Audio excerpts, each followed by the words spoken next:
coach everybody up on why their favorite driver goes on a streak of not winning because they were just winning and now they're not winning. And like, what's the difference? Like, you don't just forget how to race. It has to do with consumable parts.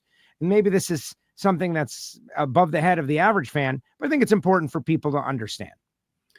Yeah, the clutch discs are so important. More important than probably anything on the nitro cars, Top Fuel or funny car, because most teams they make the 12 or 13,000 horsepower. Some make a little more and make more torque a little bit, but for the most part, they all make that horsepower. But you got to have to harness it, and those 6 discs and 5 floaters that are in there, they can't be off even a little bit, or your car goes from running 395 to a 405 or 410 like that. So it's essential. So what happens is these big, large teams, they buy hundreds of them and they go through their stacks of clutch discs. And it's what DSR did when Don had all the teams. And then you get all the good ones you like and you have them for the whole year. So you can kind of get used to them. Well, our last couple of years, Guido's had to, and Rob Bonifani from Bonifani makes most of the clutch discs out there. And so we sort of have to get what we can get, but we're lucky because Rob Bonifani and Guido have gone way back. I know Rob forever, and he's really helped us out. We're a single car team. It may still seem like to fans I'm part of a multi-car team because I get this from the fans all the time, just the association all the years at Snakes, but especially DSR. So we're a single car team, and it's tough. It is tough to have nobody else to talk to for Guido as a teammate to bounce things off of, or to have the large amount of clutch discs. So it's been a battle. We are definitely have been at a disadvantage on the amount of clutch discs. So we go 2 or 3 races, and then Guido's got to stick another clutch disc in there because we're out of what we could buy and we could afford to buy at the time. So it's tough. So those teams in the past you've seen really just run really good because they buy hundreds. And when I say hundreds, I mean big time expensive to buy clutch discs and Top Fuel and funny car. But the fans need to know. I look around at the landscape of Top Fuel and funny car, and the teams the fans that have a car that was just hauling the mail, and then all of a sudden they're struggling. And I could name right off the top of my head several of them. They're going through clutch discs and they're changing and they're having to get used to them. And it is tough. So it's a disadvantage for the smaller teams. But Guido's done so well, and we just have to work through it. But mention the clutch thing, right? Like that's one where I can relay the most minor experience. The one time Hartford let me warm up his car and I pushed in the clutch and then I revved it up and I felt the pushback.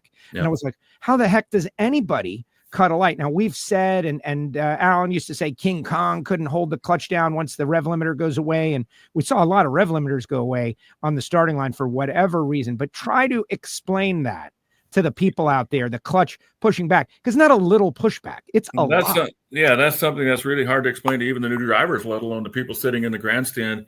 These clutches, they operate basically off of centrifugal force. And you have just like a Top Fuel car, you have levers or fingers, they call them in the clutch. And with these fingers, as the RPM goes up, these fingers start to rise. As they start to rise with the centrifugal force of the flywheel spinning, it puts more and more load on the pressure plate. And we have areas on the back of the fingers that we can add bolts, we can add weight to have it have more centrifugal force. And that all comes into trying to lock the clutch up as you go down the racetrack versus, say, leaving the starting line at 6,000 RPM, and now you're going down the middle of the racetrack between 9,000 and 10.5. So the clutch acts completely different than it does there versus, say, idling at 1,000 or 2,000 RPM. And the first time anybody that gets into car for the first time holds that clutch pedal in and hits the gas pedal, it's a rude awakening. It tries to throw your foot out the back window.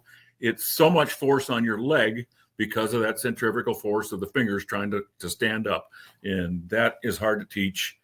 And I think everybody that's got a little experience doing this, kind of realizes the harder you push on that clutch pedal as you're sitting there on the starting line, on the limiter, the harder you push forward on that clutch pedal, the harder it is to release that clutch pedal and tell your brain to go the other way. But you have to. So as a driver, it takes time. It takes a lot of, reps to be able to realize how much force you really need on that leg when you hit the gas, because the lighter you can be on that left leg against that clutch pedal, against that stop, probably the better light you can cut. So there's an art to that, and it takes a while to learn. So that's the quick ins and out of that.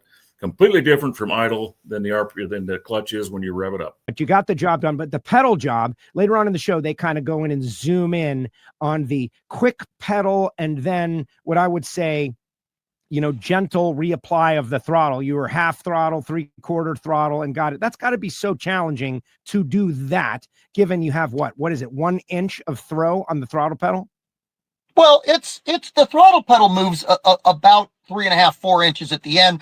But the problem with pedaling these cars is if you close the injector real fast, you've got these 3 big injector plates, and they're 65 square inches. So it's a lot of surface area of the throttle opening. And when you snap it closed, that engine RPM is still real high, and the boost from the supercharger seals the blades closed. So it's very hard to crack the throttle back open and roll into it. A lot of times you'll see guys go like this and like this again.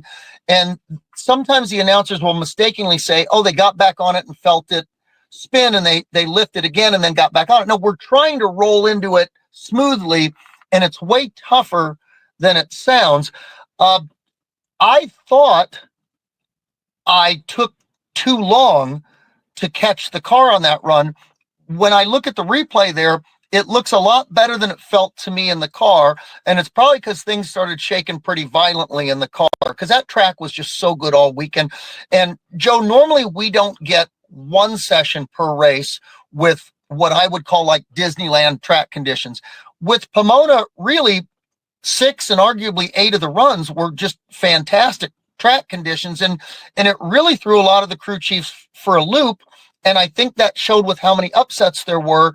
In the first round of Funny Car, 2 of the top 3 qualifiers lost. In the next round of Funny Car, the number 2 qualifier lost. Yeah, Paul Lee. So we were the only car in the top 4 still around even for the semifinals. And I think that's a testament to Tim Fabrizi, to Danny Hood, and to Chris Cunningham for looking at the data, making incremental changes, and just staying on top of the tune-up.